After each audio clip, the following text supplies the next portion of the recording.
এটা তো আমার নবীর প্রিয় সুন্নত, আমি তো আমার নবীর প্রত্যেকটা সুন্নতকে ভালোবাসি।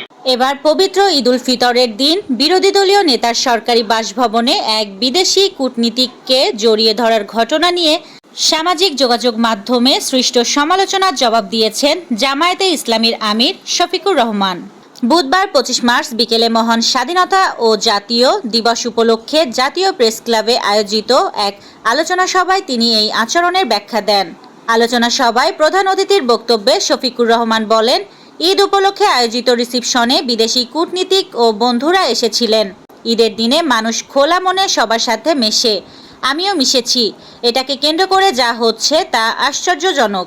তিনি এই আচরণের পক্ষে নবীজির সুন্নাতের উদাহরণ টেনে বলেন, নবীজি তার প্রিয়তম সাহাবীদের সঙ্গে এমনটি করেছিলেন। এটি আমার নবীর প্রিয় সুন্নত, আর আমি আমার নবীর প্রতিটি সুন্নতকে ভালোবাসি।